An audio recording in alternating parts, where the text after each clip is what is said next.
Prima de riesgo, la bolsa, acciones, robots algorítmicos. Hay un grupo, una élite, que está acostumbrándose cada vez más a este lenguaje que para el resto de los mortales resulta lejano, incomprensible, pero, claro, las circunstancias, el aprieto, casi el ahogo, la asfixia económica que sufrimos, ha hecho que poco a poco vayamos aprendiendo, ligeramente, pero desde luego el asunto es preocupante. La teoría, que una serie de fórmulas matemáticas, como si fueran virus informáticos, ya llevan todas las riendas. No hay quien las controle. La ciencia y la técnica han superado al hombre. Tiene cosas buenas y también tiene eso, cosas malas. Lo primero, rápidamente, abrir fuego con nuestro compañero José Manuel Nieves. Os lo aseguro, soy tan alejado de este tema, sé tan poco como todos vosotros, como la mayoría, porque también hay economistas seguro que nos siguen. Pero es que hasta los economistas, y lo hemos comprobado, no entienden muy bien lo que pasa. Os voy a contar un pequeño secreto así entre nosotros. En una reunión estaba Santiago Camacho, no miento, ¿verdad, Santi? Buenas noches. Estaba Carmen Porter, buenas noches. Buenas madrugadas, Iker. Era un altísimo dirigente de este país, hay que decirlo, con una gran responsabilidad, y que, por otros motivos, era buen seguidor de este programa. Su preocupación, casi el elemento fundamental de aquella charla, y sin desvelar nada más, era cómo los mercados, eso que llamamos los mercados, esa especie de entelequia, se estaba manejando casi con una inteligencia propia.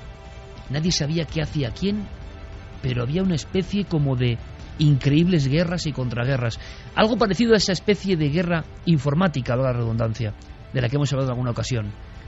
Batallas que se libran no con instrumentos ni hombres, sino con compras, ventas, ruinas y insólitas tomas de decisiones.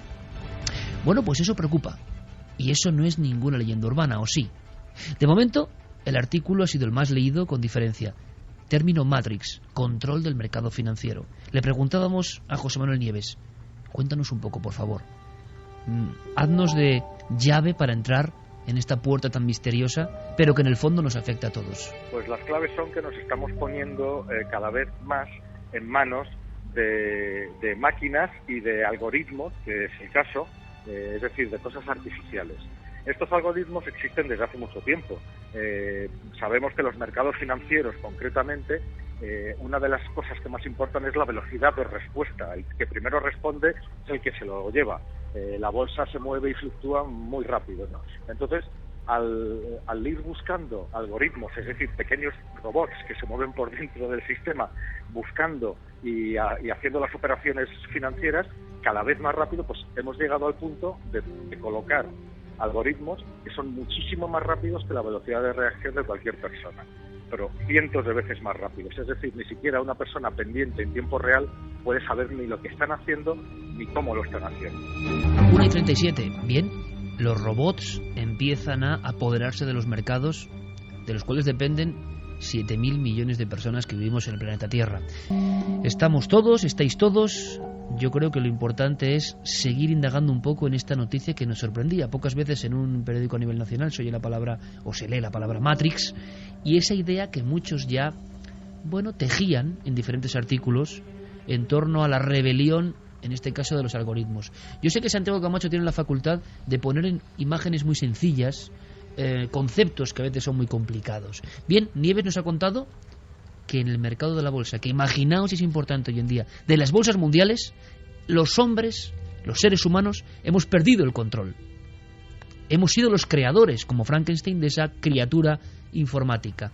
Vemos a ese hombre preocupado con un teléfono hace 10, 8 años, mirando un calendario siempre y una gráfica que habitualmente baja o sube, sobre todo baja porque la fotografía es más impactante. Es que ahora ya esa figura está en desuso. Es un chip dentro de un gigantesco ordenador, en una habitación vacía, en lugares muy concretos, quien está tomando decisiones, millones de decisiones por segundo, que implican directamente a la economía y nuestro bienestar. Y esto ya empieza a ser una rebelión robótica, Santi. Pues sí, como todos este tipo de fenómenos tiene su historia. En algún momento de la década de los 90, los grandes bancos de inversión de Wall Street, las grandes empresas de brokers, las grandes firmas financieras decidieron adoptar una estrategia nueva. Empezaron a reclutar a su personal, en vez de en las escuelas de negocio de Harvard, en vez de en los prestigiosos facultades de económicas de todo el mundo, empezaron a dirigirse a escuelas técnicas, a centros como el MIT, y a contratar a matemáticos, a ingenieros, a físicos teóricos que empezasen a trabajar para ellos. ¿Para qué? Para darles nuevos enfoques a su negocio. Así nacieron, por ejemplo, los enrevesadísimos productos financieros que provocaron el crash de 2008. Fueron creados no por economistas, muchas veces fueron creados por matemáticos. Hasta tal punto llegó la cosa que el código de vestuario rígido de Wall Street empezó a relajarse y empezó por esas empresas a verse gente con vaqueros, con camisetas, porque aquellos académicos pues tenían otro tipo de... Los creadores de la crisis que nos azota. Uh-huh. Pero uno de ellos un día expuso a sus jefes una estrategia que les dejó atónitos. Los que conozcan el mercado financiero y los que jueguen al póker sabrán que hay cierta similitud entre ambas cosas. Si tú de repente desembolsas para comprar o para vender una serie de millones de dólares, estás enseñando tu jugada a los contrincantes que van a actuar en consecuencia. Ya saben que estás especulando a favor o en contra de algo y ellos se van a cubrir. Pero este genio matemático dijo: ¿y si somos capaces de esa operación, pongamos de $1 millón, fraccionarla en 1 millón de operaciones de $1 que se produzcan en menos de un segundo, a nombre de empresas diferentes, a nombre de inversores diferentes, de tal manera que nuestro rastro queda completamente cubierto y podemos especular con un montón de esas operaciones sin que nadie se entere y a una velocidad que no tiene tiempo de reacción? Sus jefes se quedaron obviamente maravillados y dijo: ¿cómo? Es muy sencillo, hacemos un bot. Ese es el término que se les da en la jerga financiera actual. Hacemos un programa de inteligencia artificial relativamente sencillo, nosotros le damos las instrucciones, pero además es un sistema experto. Él va a ir aprendiendo poco a poco de sus errores, va a ir modificándose, va a ir reprogramándose y captando información de todos sitios. Un bot puede captar en un segundo millones de datos y procesarlos. Ese fue el primero, el que fue capaz de fraccionar y de hacer pequeñas operaciones para camuflar los movimientos de sus jefes. Pero lógicamente la técnica se fue cada vez más sofisticando. Los bots se les fue dando cada vez más poder y cada vez más atribuciones. Y de repente, pues veíamos a esos, tú los pintabas muy bien, esos tipos con chaquetas de colores que hay en el parqué de Wall Street, nerviosos, gritando, mirando la pizarra, estremecidos. Realmente son a día de hoy, no en el futuro, un vestigio del pasado.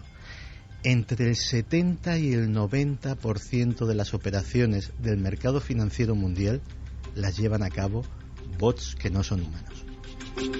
A la 1:48, Santi, para toda nuestra audiencia y para lo que tengamos muy claro y diáfano, ¿qué otros bots que no sean de la bolsa, para que lo veamos clarísimo, dominan ya el mundo sin que seamos muy conscientes, pero estamos a su merced?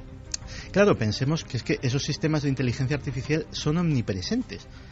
El tráfico de nuestras ciudades, los semáforos, están regulados por uno de esos sistemas. Prácticamente cada aspecto de nuestra vida, la red eléctrica, los ferrocarriles, etcétera, etcétera, muchas veces están detrás de ellos estos personajes informáticos absolutamente invisibles, pero que sin embargo tienen un gran poder. Fíjate, hay una cosa que parece absolutamente frívola, pero que a los oyentes les va a parecer muy ilustrativa. Todos los que accedemos pues a tiendas electrónicas, a tiendas online de música, a videoclubs online, nos encontramos porque cuando nos bajamos una película, de repente el programa nos hace una serie de sugerencias. Mira, parece que nos conoce, ¿no? Decimos. Parece que nos conoce porque ha estado analizando nuestras preferencias, las nuestras y las de todos los usuarios, para indicarnos qué películas nos pueden interesar. ¿Sabes que las estadísticas dicen que el 60% de esas sugerencias finalmente se alquilan? Es decir, adquieren un grado de precisión absoluta. Pues bien, hay una empresa en Reino Unido que se llama Epagogix, que también parece desconocida, pero que tiene unos ingresos millonarios porque sus servicios los contratan principalmente estudios de Hollywood. Epagogix creó uno de estos bots. Su bot lee los guiones de los futuros blockbusters, de las futuras superproducciones, y predice si van a ser un éxito en taquilla o no. cuando por ejemplo vemos una oferta en una librería electrónica, claro, yo me imagino un tipo que ha decidido bajar ese precio o no. Hay un caso muy célebre, que también es otra anécdota. Evidentemente, pues hay una tienda que todos conocemos, Amazon en Estados Unidos, que parece ser que para fijar los precios de sus libros, ajustar al céntimo las ventas y los beneficios, también tiene uno de estos sistemas expertos. Pues bien, a veces fallan, y veremos fallos clamorosos y algunos que asustan mucho en los próximos minutos. A veces fallan, y se dio el caso anecdótico de que había un libro absolutamente intrascendente, un libro científico sobre la vida y el ciclo vital de las moscas, que de repente se encontraron los atónitos clientes que tenía un precio de más de $1 millón. Pero es que, lejos de rectificar el bot su error, lo iba subiendo poco a poco y llegó a alcanzar $23 millones en Amazon. Evidentemente no vendieron ni uno. Pero la paradoja es tremenda, no había ningún ser humano para poner freno a eso. No, pero eso en casos muchísimo más graves, y veremos casos en los que corrió peligro buena parte de la riqueza de un país o de un mercado como es el mercado bursátil norteamericano, tampoco había nadie para pulsar el botón del pánico a tiempo. El problema es que no sabemos hasta qué punto todos esos algoritmos, esos bots, están condicionando nuestra manera de ver la realidad. Pensemos en un ejemplo muchísimo más inmediato, más cercano. En Google, en el famoso buscador que utilizamos todos a diario. Google, de alguna manera, almacena la información de nuestras búsquedas, sabe las cosas que nos interesan, calcula en qué entradas de lo que nos ha ofrecido como información estamos haciendo clic y nos movemos, y en las siguientes búsquedas nos está dando la información que cree Google que necesitamos. ¿Qué quiere decir eso? Que si Santiago Camacho busca algo en su ordenador a través de Google, un concepto, cualquiera de ellos, pongamos por ejemplo el mismo concepto de boot, le van a salir unas entradas distintas a las que saldrían en mi ordenador con el mismo programa, con el mismo Google, si yo busco desde ahí. Calculando esos algoritmos, lo que están haciendo es también reducir nuestro acceso a la información. No accedemos los dos, Santiago y yo, a la misma información porque nos interesan cosas distintas. Y eso hace que a veces una información importante pueda pasarle a Santiago desapercibida o a mí desapercibida. Estamos viendo que la economía sufre vaivenes tremendos. Se habla de crash, de picos de bajadas tremendas que además afectan directamente a muchos países, afectan a toda la industria, afectan a incluso la distribución de alimentos, de combustibles, de todo. Todo el mundo está interconectado. Tienes incluso documentos de un especialista, que es el primero que parece que ha puesto la voz de alarma en Estados Unidos sobre este asunto, porque parece ya que los robots han excedido su poder, como si fuera, repito, Yo Robot, se han vuelto inteligentes, nos parece de ciencia ficción, han aprendido de sus errores y están operando por su cuenta y riesgo. Pues sí, de hecho he sacado un par de cortes de una conferencia que dio en su día Kevin Slavin. Kevin Slavin es un creador de estos bots. De hecho, cuando alguno de nuestros oyentes que sea aficionado a los videojuegos, pues un rival artificial en un videojuego le haya asesinado o haya recibido un gol tremendo en un simulador de fútbol, es probable que el jugador que le ha marcado ese gol en su mente informática lleve piezas creadas por Kevin Slavin. Kevin Slavin sabe muy bien de lo que habla y en este primer corte nos expone cómo está el mercado financiero actualmente. Así que para que tengan una idea de lo que pasa en la bolsa en este momento, pueden imaginarse un montón de algoritmos programados, básicamente para esconderse, y otro montón de algoritmos programados para ir a buscarlos y actuar. Todo eso es genial, está muy bien. Representa el 70% de la bolsa de los Estados Unidos, el 70% del sistema operativo antes conocido como nuestras pensiones e hipotecas. O sea, que están jugando con el dinero, con los ahorros, con los depósitos de mucha gente, estos robots interactuando y con batallas propias de una cosa que antes parecía una ficción, hace unos años, las guerras informáticas, nadie se lo creía, parecía, un pasto de la ciencia ficción, y ya vemos lo importante que es, ¿no? No, están jugando con absolutamente todo. Piensa una cosa, y en España en concreto sabemos mucho de los sacrificios que se nos ha impuesto hacer para satisfacer a los mercados. Hay gente que pensará que son más acertados, gente que pensará que son menos, pero ahí están.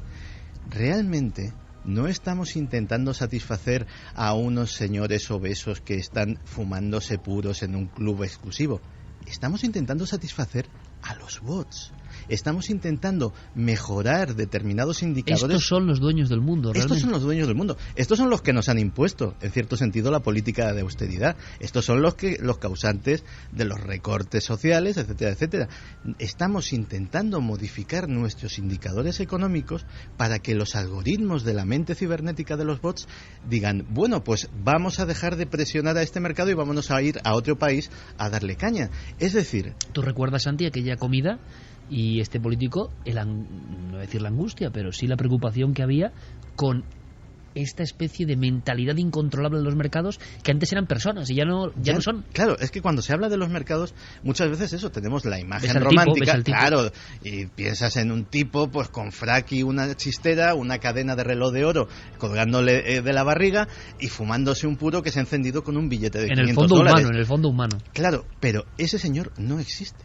Ese señor está en las Bahamas ahora mismo recibiendo los beneficios de algo que ni entiende ni comprende, de algo que es tan absolutamente esotérico para él como para nosotros, de unos, vamos a llamarlos animalitos, que, mira, vamos a hacer un experimento. Muchos nos están escuchando ahora mismo con el ordenador delante.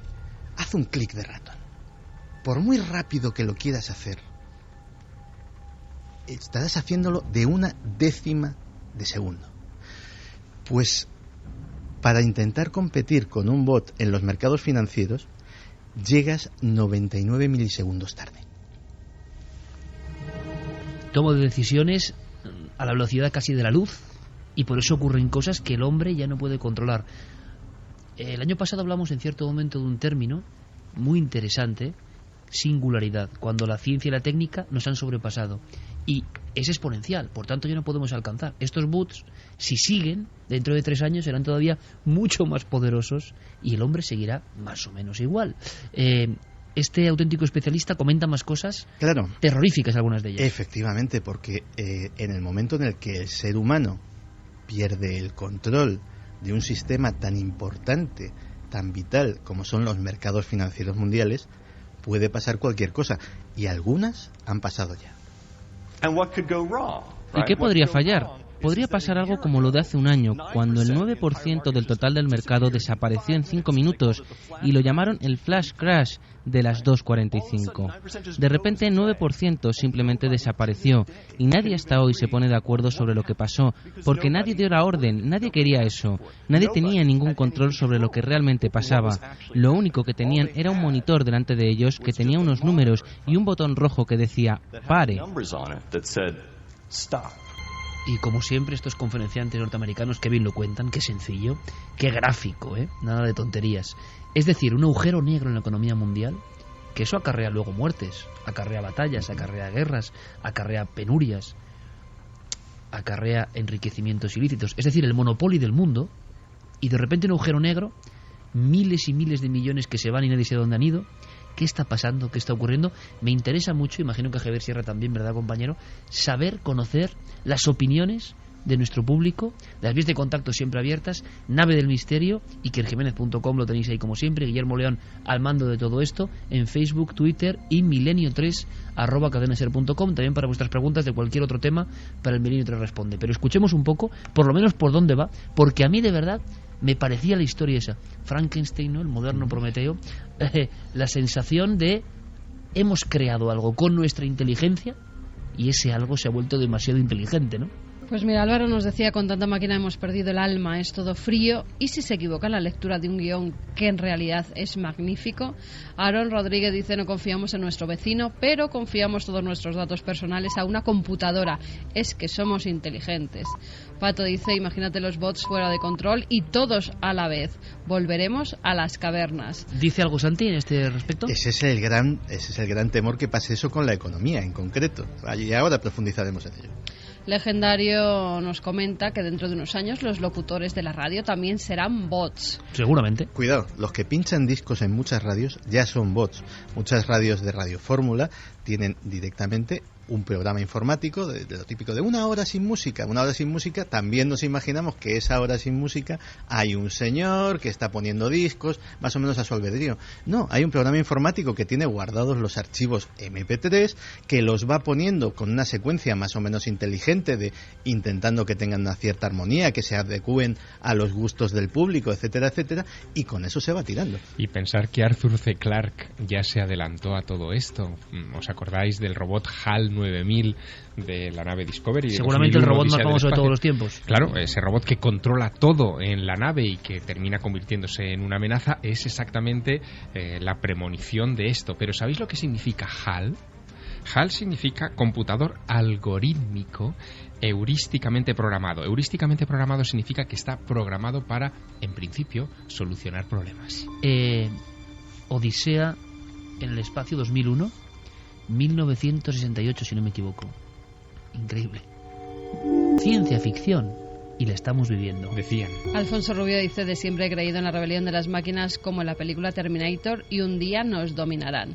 Luis García Cuenca: ¿alguien cree que las grandes fortunas mundiales son los que aparecen en Forbes? Yo no. Esos están en la sombra y con billones en sus bolsillos. Ignacio Rafael Viñas: es absolutamente demencial. En los mercados financieros se juega con un puñado de bits cuyo único valor es el que le otorgamos nosotros, igual que con los papelitos de colores llamados dinero. Noto mucha indignación. Estamos hablando de un tema que, repito, merece la pena el esfuerzo, ¿no? No es el misterio clásico, desde luego, como tantas otras veces en Milenio 3, pero es interesante porque lo estamos viviendo y lo estamos sufriendo todos. Entonces noto, primero, mucho conocimiento por parte de los oyentes. A fuerza de pelearse contra la economía, hemos tenido que acostumbrarnos también a términos que antes eran completamente desconocidos, y más para personas como nosotros, que no somos de números, y nuestro público también lo ha hecho, ¿no? Entonces yo creo que hay una especie de indignación muy grande al entender, como buenos milenarios, que esto es más que posible y que no es ficción, ¿no? Y en algunos miedo, dicen más miedo que a fantasmas y a cosas que tengan que ver con lo paranormal. Desde luego. Jorge Saldarriaga dice: son robots que operan de forma automática de acuerdo a parámetros preestablecidos y durante un tiempo determinado. ¿Qué personas los manejan y qué tanta autonomía tienen? Son las preguntas claves. Autonomía completa.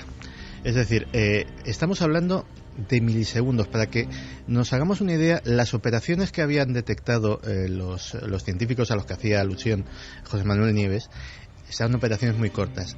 Se denominan operaciones ultrarrápidas aquellas operaciones que tienen lugar en 1 segundo y medio.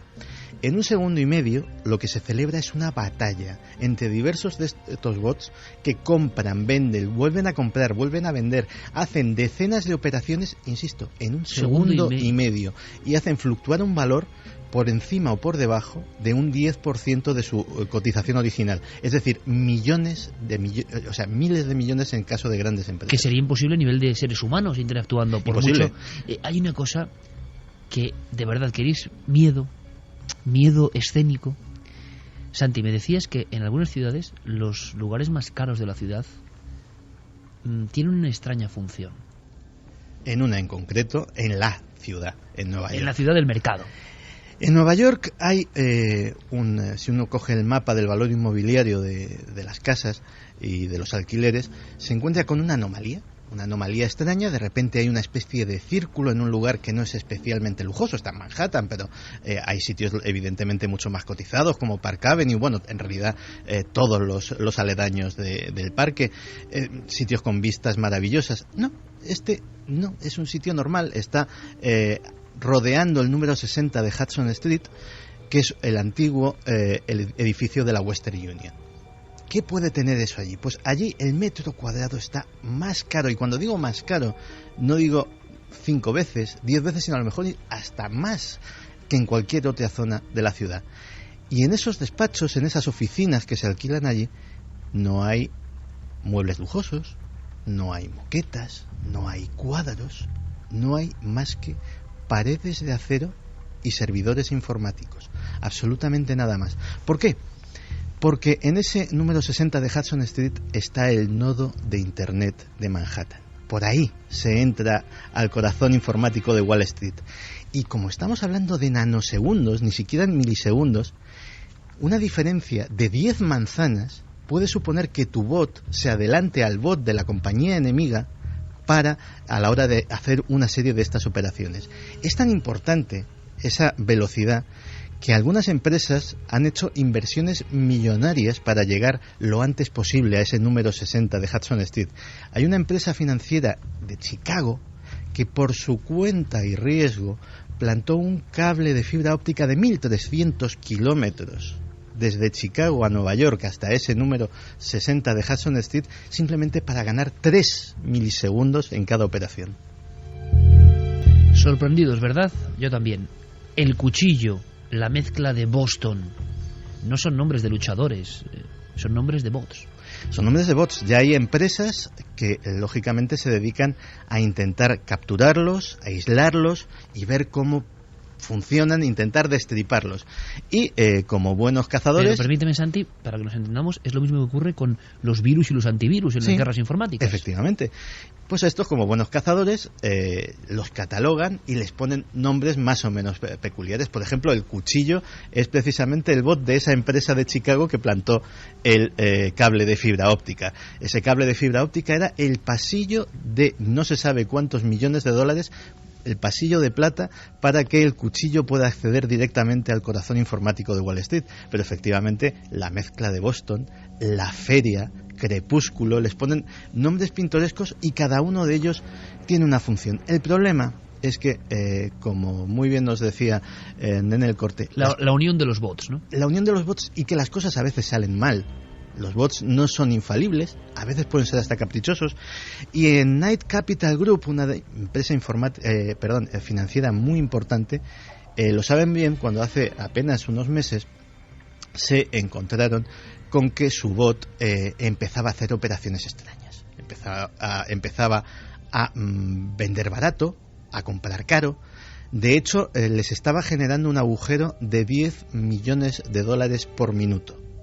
Aún así, se quedaron delante de las pantallas. Decían, bueno, está haciendo algo creativo, está haciendo una gran operación de especulación. Vaya con el artista, ¿no? Está intentando tirar abajo el mercado de estos valores, y cuando lo tire abajo, evidentemente se pondrá a comprar como un loco. Pero los minutos pasaban de 10 millones en 10 millones, y ese botón rojo del pánico ya no lo pulsó nadie hasta que llevaba 440 millones de dólares en pérdidas para la empresa. Entonces dijeron, bueno, yo creo que esto no es normal. Y alguien pulsó ese botón rojo. Hasta ese punto tiene autonomía. La profecía de Odisea 2001, HAL 9000, Javier, y sí me gustaría volver a escuchar, aunque sea como firma, ¿no? Porque creo que esto es tan potente. Agradecemos a José Manuel Nieves, todo un pionero, hay que decirlo, en estos asuntos, y él, que es de mente bien escéptica y científica, pero aquí está tocando un misterio que es innegable, y quizá tengamos que trasladar incluso a Cuarto Milenio para verlo gráficamente, no lo sé. A mí me parece un temazo impresionante, porque esto está ocurriendo sobre nuestro dinero, incluso sobre nuestros bienes, sobre nuestra industria, sobre nuestra sociedad, sobre si nos vamos a la quiebra absoluta como hemos estado a punto o no. Los bots deciden en cierto momento si España pasa su barrera o no. Yo siempre he creído, Javier, y tú que sigues escribiendo libros, siempre he creído y sigo creyendo además, con fe quizá del Quijote, en la voluntad humana para hacer a un libro bestseller, que al final no hay campaña publicitaria, no hay marketing que haga que algo que no quiere la gente triunfe, que es la gente, la buena gente, quien lleva algo en volandas. Pero también es cierto que da miedo esta deshumanización, ¿no? Sí, pero sigue creyendo en eso, porque finalmente los grandes éxitos en cualquier terreno se fraguan de esa manera, del boca a oído. ¿Qué pasa? Que nosotros medimos el éxito en esta etapa, y Santiago además ha puesto el acento en varias ocasiones en su discurso sobre esta cuestión, en la velocidad. Parece que los éxitos, en fin, las grandes operaciones financieras, los grandes logros de una empresa o de un individuo tienen que ser éxitos inmediatos. Y los éxitos inmediatos son falsos. Los éxitos inmediatos se arruinan de manera también inmediata. Son los de largo recorrido, los de larga duración, los que merecen la pena. Y eso se logran con el boca a oído, que probablemente los bots nunca terminarán de dominar. Pero lo decía un oyente de forma muy inteligente: si el bot no acepta, por lo que sea, por sus códigos, una buena obra, y resulta que es buena obra, que un humano sí hubiese dado, digamos, su marchamo, luz verde, pero el robot, el algoritmo, el que mide, el que pone el precio de la tienda virtual, lo que sea, dice que no. Y queda una última respuesta de Santi. Escuchamos ahora preguntas y vamos rápidamente con otro tema, pero creo que merecía la pena: los robots y su rebelión contra el hombre. Es un poco, Sí, como decía JJ Benítez, ¿no? La rebelión de Lucifer, un Lucifer convertido en organismo informático independiente, es ¿qué puede pasar? ¿Qué puede ser lo peor? Ahora nos lo cuenta Santi. Cuestiones. Pues mira, nos dice Elkin Beruaga, solo son máquinas sin deseos ni segundas intenciones. No creo que tengan más peligro que una lavadora. Luis Hidalgo, me parece que ese es uno de los riesgos de la inteligencia artificial. Si eso hace un bot, imaginad que podría hacer un robot con un cerebro humano artificial con una velocidad de procesamiento extraordinariamente rápida. Juan José García Pérez, esto es como jugar a ser Dios y no serlo. Me parece que nos hemos pasado de la raya y acabaremos por pagarlo muy, pero que muy caro. Pablo Gómez dice que estudia ingeniería informática y cuando un algoritmo se nos va de las manos nos pone en un rosco. Existe un mecanismo en programación llamado control de fallos para solucionar estos casos. Esto nos lo dice un hombre que sabe mucho de informática. Ingeniero informático. Se lo agradecemos. Si estos algoritmos los han creado personas formadas completamente y competentes, me pregunto hasta qué punto se puede controlar realmente un algoritmo cualquiera. ¿Qué podría pasar? ¿Cuál es el peor panorama? Para cerrar el asunto. El panorama es el que se están temiendo muchos expertos en inversión. Últimamente los mercados vienen haciendo cosas raras, o sea, cosas que a ellos mismos les asombran muchas veces, que les parecen ilógicas y que además suceden muy rápido, como ese crash financiero que duró apenas unos minutos e hizo perder miles de millones de dólares. Y sin embargo nadie le encuentra una explicación. Sucede porque en el fondo no estamos hablando de 1, ni de 2, ni de 10. Estamos hablando de decenas y decenas de bots que forman lo que podríamos denominar una bandada de estorninos. Esa imagen de la bandada de estorninos como un montón de puntitos que se mueven erráticamente pero todos juntos y cuyo comportamiento es absolutamente imprevisible. Porque cada uno estimula al otro y al final es casi un ballet extraño pero caótico. Pues bien, lo que podría suceder es que de repente sucediera directamente un crack financiero de características casi apocalípticas, directamente porque no se controle el comportamiento de decenas de bots, que algunos son de grandes empresas, otros son de inversores pequeños, otros son de gobiernos, otros son de inversores, digámoslo así, malintencionados, que buscan provocar ruinas ajenas para beneficiarse. Cada uno sigue las instrucciones de su jefe y al final de la mezcla de todo eso, de la mezcla homogénea, no se sabe qué puede suceder en cada momento y las previsiones de mercados cada vez son más complicadas de hacer. Podríamos finiquitar el asunto con un apocalipsis bot, ¿no? Bueno, pues apocalipsis, se habló de trompetas del apocalipsis con un sonido, ¿os acordáis? Hace poco más de año y medio hablábamos de esto por primera vez. Se ha convertido en un fenómeno nuevo muy polémico, pero es un sonido, lo llamaban The Hum, aparecía de vez en cuando. Ahora Diego Marañón, nuestro compañero, nos trae toda la información. Es la última vez, la más reciente que se ha grabado. Y yo no sé qué pasa con estos sonidos, pero es verdad que siguen sobrecogiendo, no sé qué son. ¿Lo escuchamos, os parece? Es una grabación que tiene apenas 10 días.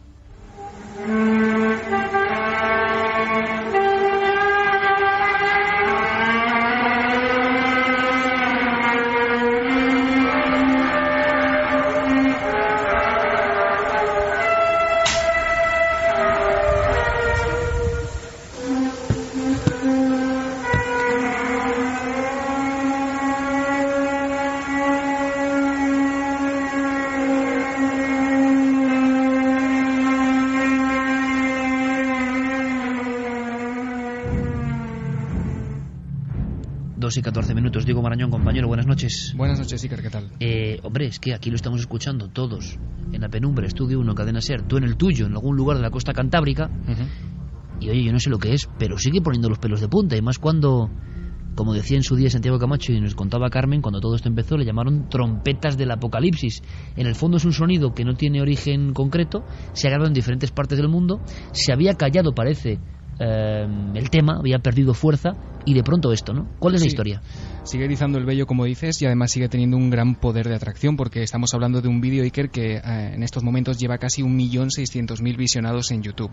La autora de la grabación es una mujer que se llama Kimberly Wookie, una mujer de 33 años que vive en Terras, en una población de Canadá, madre de 4 hijos, trabaja en una residencia de ancianos. Lleva viviendo en ese lugar 11 años y el pasado 29 de agosto a las 7:30 de la mañana, Iker, y durante unos 10 minutos ella pudo escuchar este sonido que acabamos de oír. De hecho, le despertó este sonido. Ella saltó de la cama, ha contado en algunas entrevistas de un salto, ¿no? Y se encontró a su hijo de 7 años en el salón, ya despierto y prácticamente llorando, muy asustado por lo que estaba también escuchando. Era la segunda... Le daba miedo, por tanto, el sonido al niño. Sí. Además, ella dice que era la segunda vez que escuchaba estos sonidos en esa población. La primera vez había sido el pasado 19 de junio, aproximadamente a las 9:30 de la mañana, pero no había sido algo tan intenso.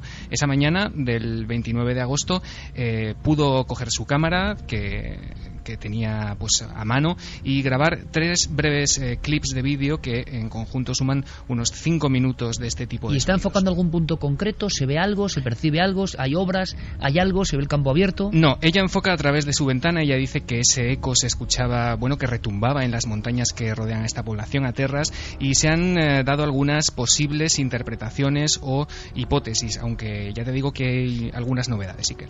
Vamos a volver a escuchar, Jerry, si te parece, esto es el sonido. Vamos a volver a escuchar y a ver qué opináis.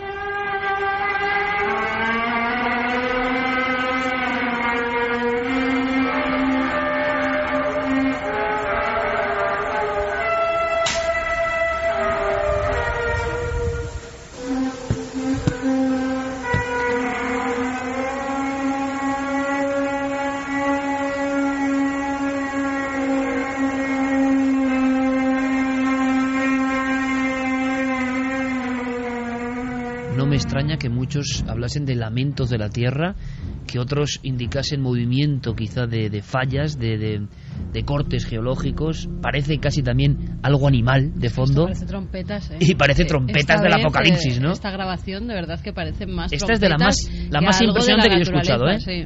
No sé qué opináis, muy chicos. Cercano y muy ampliado el sonido, ¿no?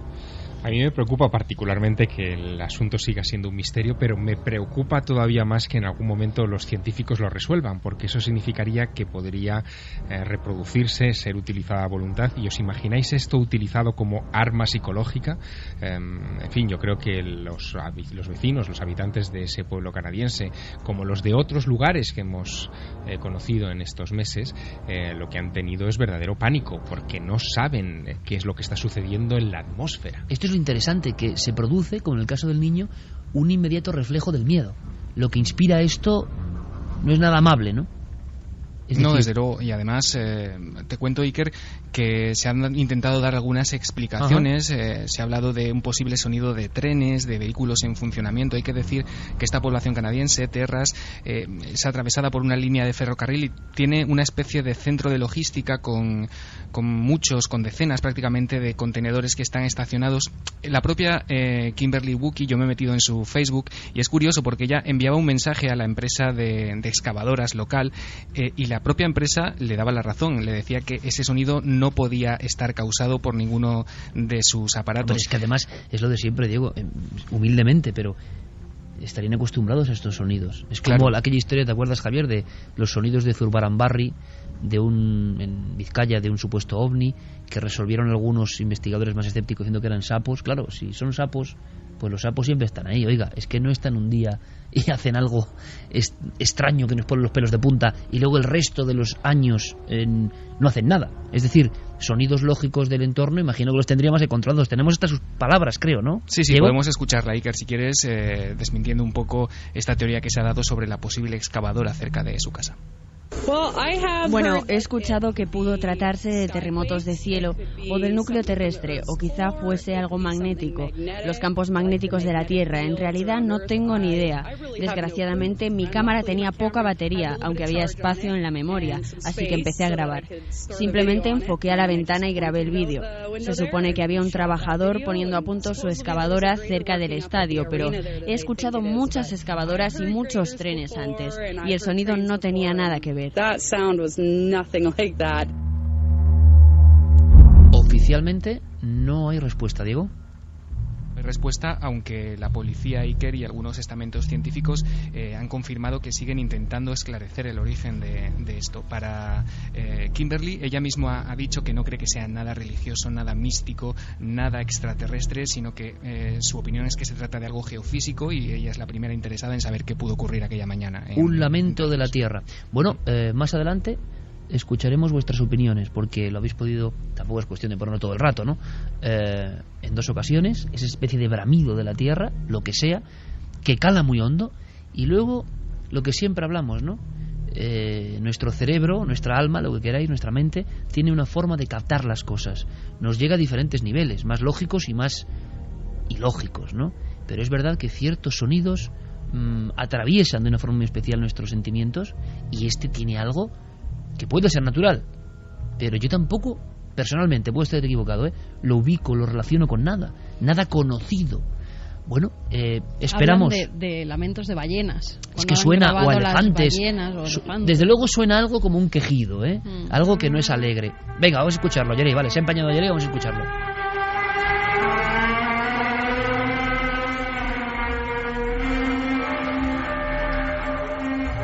Es que esto, ¿veis? Esta parte parece como, sí, quizá más mecánica, pero ahora de nuevo... Pero al principio parece que tiene un ritmo.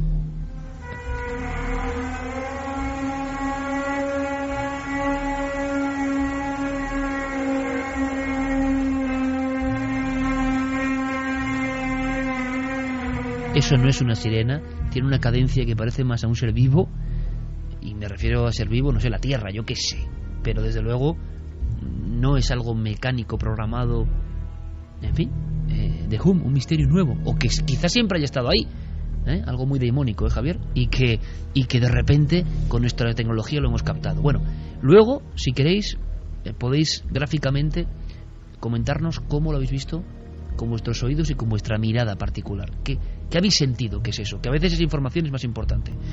Os prometíamos una foto y alguna que otra sorpresa no muy conocida del 11S. Acaba de pasar esa fecha ya marcada para siempre, el momento en que el mundo cambió para siempre, el momento de inicio de esta nueva era, evidentemente, de este nuevo cosmos en el que todos vivimos, ¿no? Bueno, pues también surgía en los medios estadounidenses la historia de una fotografía impresionante, sobre todo por el giratismo. Un hombre caía y al caer, de fondo las acristaladas aún en pie Torres Gemelas, se había lanzado al vacío, la cabeza hacia abajo, el cuerpo rígido, casi como con una majestad, con una autoridad. No es alguien desvencijado, lógico, ¿no? Víctima del terror, no, es un hombre que parece embozado en una túnica, que cae como si fuera un proyectil humano. Es el enigma del hombre que cae el día 11 de septiembre. Nos va a sorprender esta historia. Es una imagen captada por un fotógrafo de Associated Press, Richard Drew, así se llamaba, desde la Torre Norte, 1 hora después de que el avión de American Airlines impactara entre las plantas 93 y 99, salta un hombre. Todos los que estaban en los pisos superiores a donde se produjo el impacto sabían que no tenían salida. No fue el único que se lanzó. Unas 200 personas hicieron lo mismo. Pero la figura de este hombre fue la que más impactó. Tenía los brazos pegados al cuerpo, la pierna izquierda doblada a la altura de la rodilla. Vestía un pantalón negro y camisa blanca. La caída era totalmente vertical. No hacía ningún tipo de aspaviento mientras bajaba a gran velocidad. Los expertos calcularon que podía estar cayendo a unos 240 kilómetros por hora. Sabía cuál era su destino y parecía haberlo asumido. Tenemos las palabras de Naomi Halperin, que es editora de The Morning Call, un diario en la cual ella describe cómo es esa fotografía y cómo llega a esa redacción y lo que les impacta. Esta foto en concreto era su quietud y la posición de su cuerpo. Vi una gracia, una serenidad, aunque sabía que ese hombre estaba cayendo. Vi tranquilidad en una supuestamente horrible y caótica muerte de fuego. Richard Drew, el fotógrafo, también sabe cuál va a ser la consecuencia de la caída, pero no le tembló la cámara. Estaba acostumbrado desde que era muy joven a vivir situaciones límite. Con tan solo 21 años, este fotógrafo estaba justo detrás de Bobby Kennedy cuando le dispararon en la cabeza y su camisa incluso llegó a mancharse con su sangre. Aún así fue el primero en captar a Bobby agonizando en el suelo y su mujer intentando ayudarle. En esta ocasión el fotógrafo se encontraba haciendo su trabajo en un desfile de moda para embarazadas que se llevó a cabo en Bryant Park. De repente recibió una llamada de sus jefes. Un avión había impactado contra una de las Torres Gemelas. Inmediatamente recogió sus bártulos y cogió el metro. Cuando llegó, las 2 torres ya echaban humo. Fue hacia la zona donde estaban aparcadas las ambulancias y enseguida oyó cómo los sanitarios comenzaban a gritar que estaba cayendo gente. Estaba entre un oficial de policía y una trabajadora de los servicios médicos de emergencia y de repente la mujer dijo: mirad, la gente estaba empezando a caer desde el World Trade Center. Yo comencé a tomar fotos, es mi trabajo. Él apuntaba con su cámara y en cada caída podía realizar entre 9 y 12 disparos. Fotografió a 15 personas que decidieron lanzarse al vacío. Los saltadores, así llamaron a aquellos que decidieron no esperar al colapso. Cuando cayeron las torres, Drew corrió hacia su oficina en el Rockefeller Center, metió la tarjeta de memoria en el ordenador y fue entonces cuando vio lo que no había observado mientras apretaba el interruptor de la cámara: el hombre que caía. Esa fotografía salió en diarios de todo el mundo. El hombre sin identificar que se había lanzado al vacío. Llamaba la atención por su simetría. Estaba perfectamente encuadrado. A la izquierda la torre norte, a la derecha la torre sur y él en medio, rígido como una torre más. 10 segundos duró su infierno hasta que impactó contra el suelo. Muchos de estos periódicos recibieron denuncias por explotar la muerte, porque alguien podría identificar a ese individuo y su dolor iba a ser insoportable. Pero nadie le identificó. 8 días después del atentado, un editor del Toronto Globe envió a un reportero, a Peter Cheney, para que de una vez por todas identificara al misterioso saltador. Ampliaron la imagen todo lo que pudieron. Descubrieron que no era una camisa lo que llevaba, sino una especie de casaca como la que llevan en algunos restaurantes los camareros. No era un hombre negro, sino que su piel era muy morena, como alguien de origen latino. Inmediatamente se puso a buscar entre los trabajadores de Las Ventanas sobre el Mundo, el restaurante ubicado en los pisos 106 y 107 que habían desaparecido. 79 empleados y 91 clientes del restaurante murieron. El reportero logró encontrar entre todas las fotografías de desaparecidos que poblaban la ciudad la de un chef de pastelería que trabajaba en el restaurante y parecía coincidir con los rasgos del saltador. Se trataba de Norberto Hernández. Cheney fue a ver a su familia y les enseñó la foto. Sí, podía ser él. De Norberto tan solo se encontró un torso y una pierna que identificaron gracias a las pruebas de ADN. Cuando le enseñó la foto a sus hijas, estas dijeron que ese no era su padre. En las tomas que el fotógrafo hizo antes y después de la ya mítica imagen se revelaban más cosas. Que ese hombre no cayó todo el tiempo en posición vertical, que su rostro muestra desesperación, que durante la caída la casaca que llevaba se desgarra por la espalda y algo revelador, que llevaba una camiseta naranja brillante debajo de la casaca blanca. Norberto no tenía camisetas naranjas. Había muchos camareros con las mismas características: pelo corto y oscuro, piel morena, casaca blanca, pantalón negro. Además de los camareros del restaurante, había otros 21 que estaban sirviendo un catering en una de las oficinas. Se apuntaron muchas más posibilidades sobre quién podría ser el misterioso saltador. Entre ellos salió el nombre de Jonathan Brearley, que trabajaba también en Las Ventanas sobre el Mundo. Era un hombre de piel ligeramente negra. Medía más de 1,95 m, tenía 43 años, bigotes, una chilaba y pelo muy corto. Su cuerpo fue encontrado intacto días después. Así se lo dijo el FBI a su padre, que es predicador. Su hermano reconoció el cadáver. Había visto en los periódicos la famosa fotografía. Su hermano tenía asma y con el humo que había en la planta donde trabajaba, lo más seguro es que hubiera buscado un lugar para poder respirar. Siempre llevaba lo mismo para trabajar: una casaca blanca, pantalón y zapatillas negros y una camiseta naranja debajo. La usaba para todo, hasta tal punto que su familia hacía bromas sobre ella. Pero su familia no pudo identificar la ropa. Su mujer no sabe qué llevaba Jonathan puesto aquella mañana. Nadie puede saber a ciencia cierta si el hombre que saltó al vacío era Jonathan Brearley o no. Hubo gente que intentó lanzarse con manteles, con cortinas o cualquier tela que se encontrara intentando crear un paracaídas. Ninguno lo consiguió. También hubo tragedias dentro de la propia tragedia. Una de las personas que se lanzó al vacío impactó contra un bombero que se encontraba ayudando a los supervivientes. Ambos murieron. En 9/11, un documental extraído de una cinta de vídeo filmada por los hermanos franceses Jules y Gedeon Naudet, se podían oír los estremecedores sonidos de los cuerpos impactando contra el suelo. Tanto las fotografías como los vídeos de gente cayendo se censuraron en los medios de comunicación. Los estadounidenses no querían ver esas escenas, no las toleraban. En Internet comenzaron las peleas con respecto a los saltadores. Algunos grupos religiosos aseguraban que irían directos al infierno. Otros, en cambio, honraban su valentía al lanzarse y así no morir asesinados por los terroristas. Un debate que adquirió carácter mundial. Hablé con la oficina del forense en Nueva York. Les pedí un registro de la gente que había saltado y lo que me dijo la mujer de la oficina fue: nadie saltó ese día. Fueron detonados, empujados. No decimos que nadie saltó ese día. Nadie lo hizo. Eso me hizo sentir que estaba ocurriendo algo que no era un territorio familiar para América, el hecho de tratar con la tragedia. Hay cosas relacionadas con aquel día que no se podían decir, a las que no se podía mirar, de las que no se podía hablar. Y para mí aquella resistencia se fundamentaba y enraizaba en la fotografía de Richard Drew.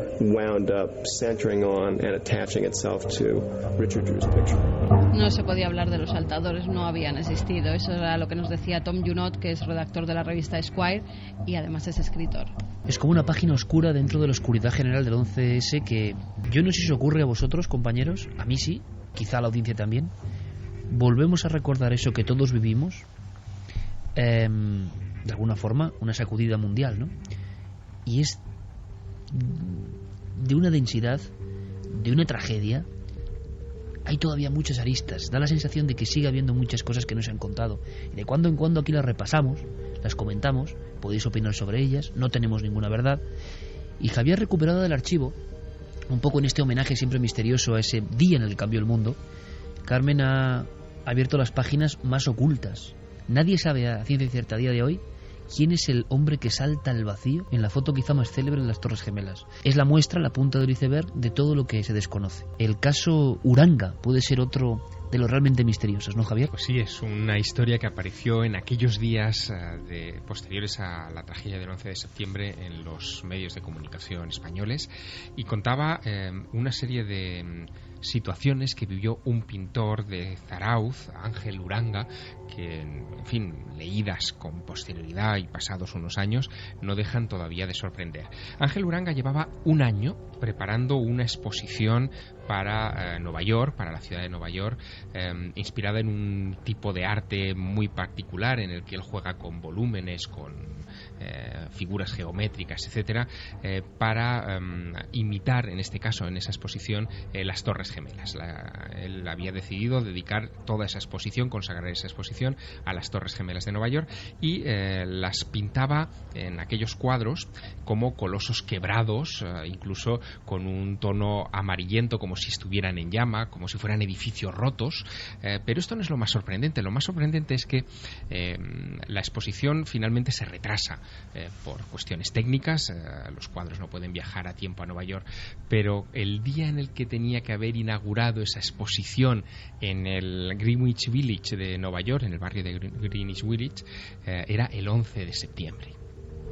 No fue la única sincronicidad extraña, porque para aquella exposición estaba previsto todo, incluyendo las invitaciones que se iban a enviar a la prensa, a personas destacadas del mundo de la cultura en Nueva York, a amigos del artista, y en esas invitaciones, también como una macabra premonición, o al menos eso parece visto con la perspectiva del tiempo, figuraba un dibujo de un camión de bomberos y la frase "alarma de fuego". No fueron las únicas sincronicidades que se produjeron, como bien saben nuestros oyentes, en torno a la catástrofe de las Torres Gemelas. Por citar alguna, aquel día, aquel 11 de septiembre, la cadena Fox tenía previsto la emisión de la película Independence Day, en la que uno de los edificios que eran destruidos por los alienígenas era precisamente el World Trade Center, las Torres Gemelas. También hubo un famoso grupo de rap de la ciudad llamado The Coup, que tenía previsto lanzar en esos días su nuevo LP, y en la portada del CD lo que aparecían eran ellos dos, eran dos afroamericanos tocando las baterías y detrás las Torres Gemelas en llamas. Tanto es así que cuando la fotografía de ese disco circula por las redes desde la propia casa discográfica, porque se quedan atónitos de que ese montaje fuera una premonición tan exacta de lo que estaba pasando en la ciudad de Nueva York, en fin, todos optan por retrasar la salida del disco y cambiarle la portada, que nunca será oficialmente la de las Torres ardiendo. Y hay una serie de comités, de personas implicadas en que se sepa la verdad del 11S según su propia verdad. Yo no sé si todavía Santi y Javier siguen operativos, siguen contando cosas, sigue habiendo en todo este tiempo, porque hace mucho que no hablamos del 11S, alguna pista, dato, elemento que pueda interesar a nuestra audiencia. Por supuesto que siguen activos. De hecho, los colectivos ya se cuentan por casi decenas. Estamos hablando de ingenieros, arquitectos, bomberos, pilotos, agrupados en asociaciones que llevan el subtítulo Por la verdad del 11S, bomberos por la verdad del 11S, pilotos por la verdad del 11S, y cada uno desde su rama de ser experto, pues intentan explicar las incoherencias de lo que se nos vendió a todos como la versión oficial. O sea, las incoherencias los unen a todos, de alguna forma. Efectivamente, hay ingenieros que te dicen, pues es imposible que un edificio colapse de esta manera, y te lo demuestran como te lo puede demostrar un ingeniero, pues con las matemáticas, con simulaciones informáticas, etcétera, etcétera. Hay pilotos que te dicen, oiga, es que es imposible que un señor sin formación acierte, por muy grandes que sean las Torres Gemelas, acierte con esa precisión y tal. Hay bomberos que te explican que tampoco es posible que por ese incendio colapse el edificio, etcétera, etcétera.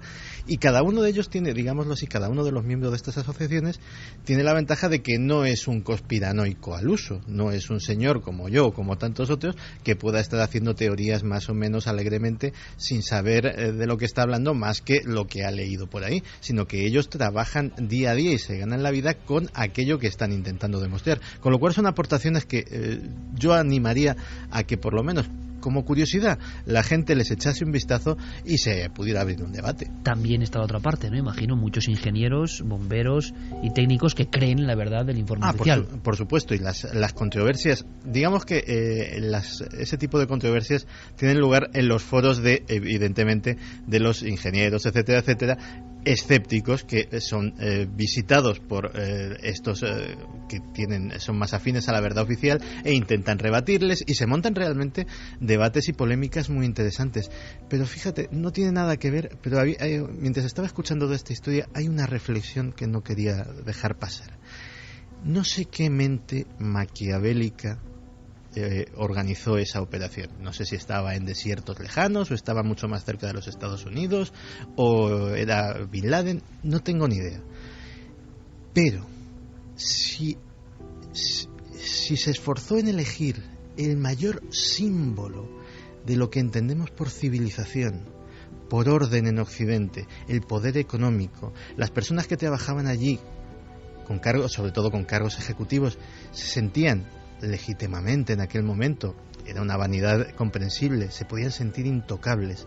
En algunas oficinas de los pisos altos, probablemente los directores, los altos ejecutivos, se sentían como si fueran semidioses.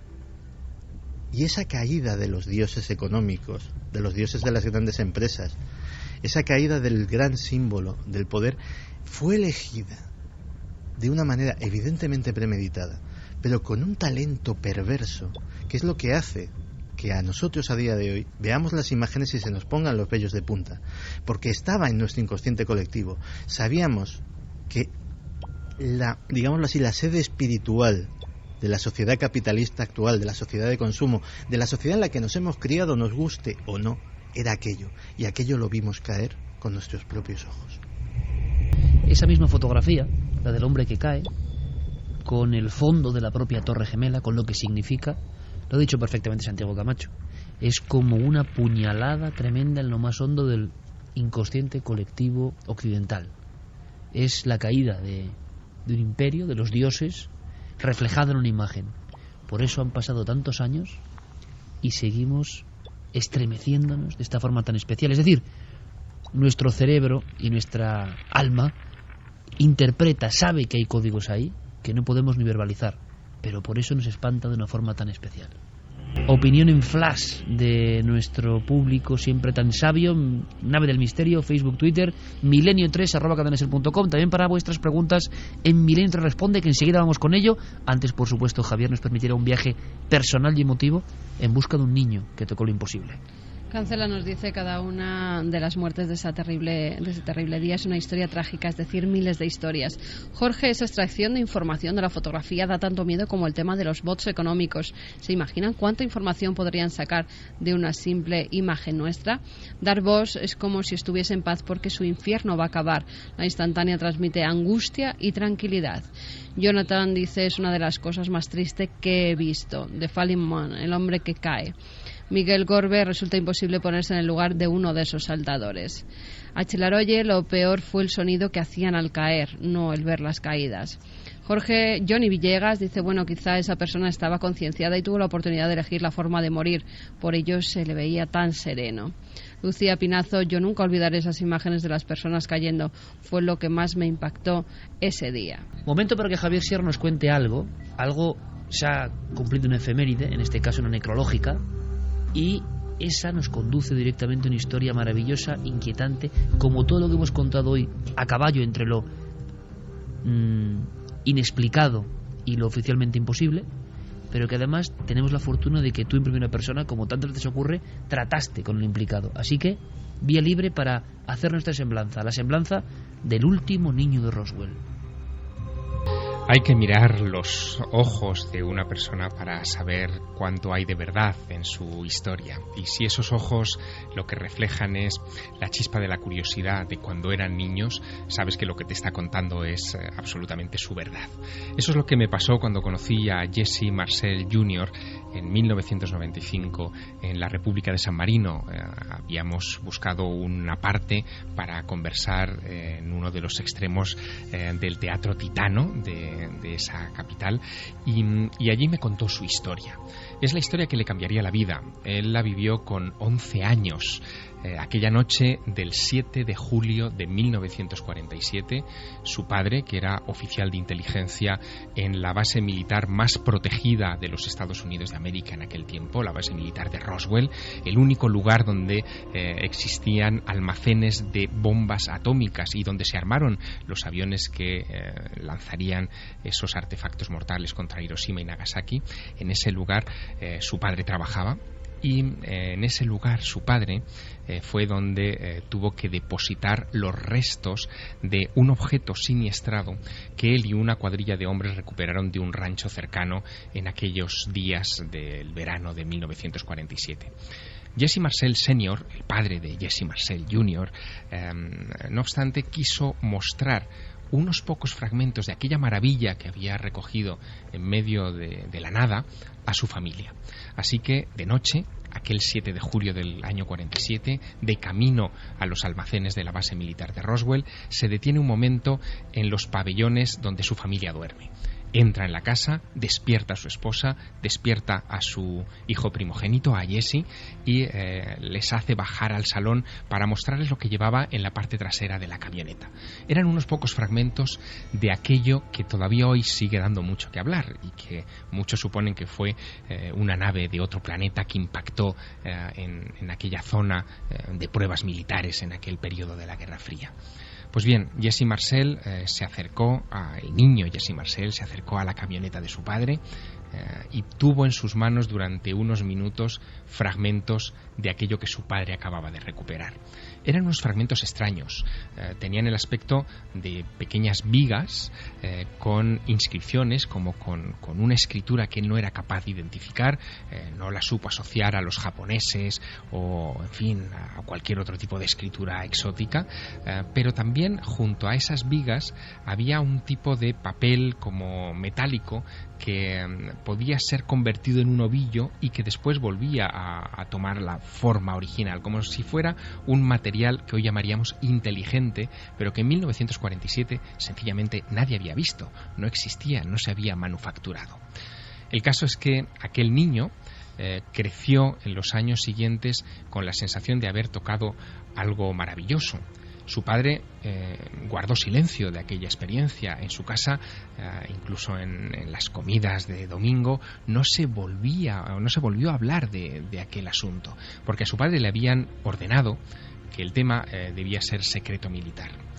Fue en 1978 cuando un físico nuclear llamado Stanton Friedman, después de revisar viejos recortes de prensa, se encontró una noticia del Roswell Daily Record del día siguiente a los hechos, del 8 de julio de 1947, donde aparecía mencionado el nombre de su padre. Stanton Friedman llamó a la puerta de aquella misma casa militar donde todavía vivían, preguntando si podría hablar con el oficial de inteligencia que recogió aquellos restos. Y el ya retirado y anciano Jesse Marcel Sr. pensó que no tenía nada que perder, que podía contar por primera vez su historia. Y el niño empezó también a recordar aquello que había vivido con solo 11 años de edad. El caso es que este niño nos ha dejado, murió el pasado 23 de agosto a los 76 años de edad, apenas 3 semanas después de haber visitado por última vez Roswell.